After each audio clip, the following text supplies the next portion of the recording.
manages to adapt with situations. Now he is in his best behavior, in the boardroom behavior, as he says it. But we shall be touching base with him when the Cabinet Secretary will be descending down, making his way to the National Assembly. But now we equally go to the National Assembly. Touch base with Kevin Nyakundi, who has been pitching camp at the Parliament buildings. Good afternoon, Kevin. And as we spoke earlier, the security had been tightened around the National Assembly precinct. But now what has changed? Have we seen roads cordoned off as we await for the Cabinet Secretary to make his way? Nyakundi.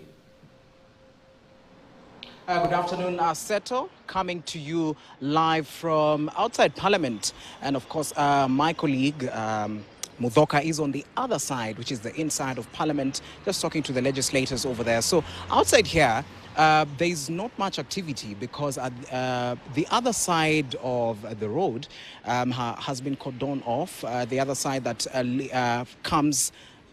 All right, the side that comes from the left side of this particular road has been cordoned off. And right now, where I'm standing, behind me is the gate in which CS Jugunandungu, Treasury CS Jugunandungu, will be coming into Parliament.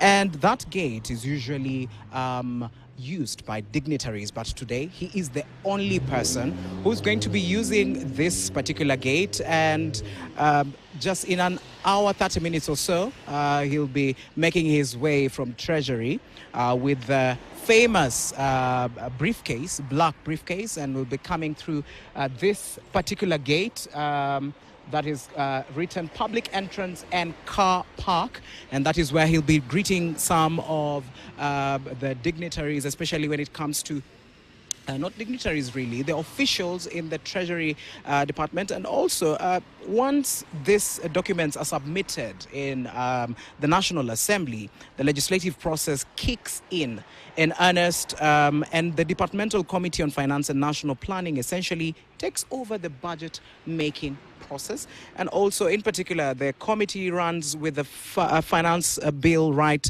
from tabling it in Parliament. And therefore, these are some of the things that we are going to be waiting to be happening, especially when it comes to this particular process. And right now, we are looking at different areas within this particular establishment, that is Parliament. And over the far end, right there, we're seeing some security entities who are really trying to make this place more secure, even as we wait for CS Treasury Jugunandungu to come and present the budget 2024-2025 that will help us move forward even in the next financial year that starts on the 1st of July. On the 1st of July, this coming month, to next year. So it's the next financial year. And also, once the bill is committed to the Finance and National Planning Committee, the committee invites submissions and memoranda, and thereafter holds public participation to listen to views of the public. As many taxpayers as possible should participate in the process, and hopefully the outcome will be a consensus position to matters tax. And of course, the public hearings culminated this week, especially for the finance bill, where we saw the National and Finance Planning Committees listen to the views of Kenyans, and now from there they are going to make a decision going forward. Are they going to listen to what Kenyans are talking about or not? Now, a common feature in this report is the tight balancing act between the need to raise more revenues to finance expenditure and also supporting economic activity and growth. And now, as ever, the challenge remains imposing tax without destroying the twin pillars of demand and savings. And earlier on, I was speaking to a tax expert who was saying, where are we going to finance this particular 3.4 budget that is going, the 4 trillion budget that is going to be presented today? Where are we going to get the finances in order for us to finance this?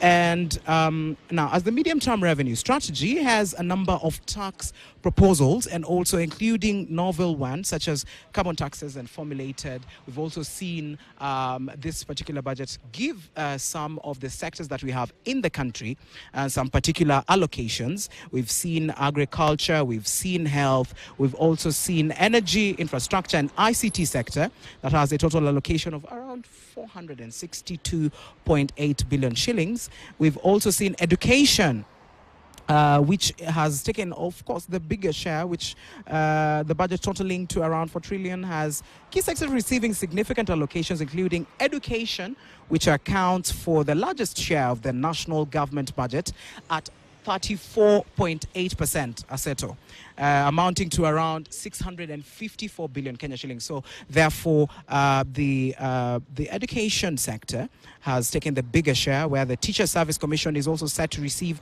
an allocation of around 351 billion for teacher resource management. So therefore, giving education. And even as we speak about education, you can see some of the students also who are going to be attending this particular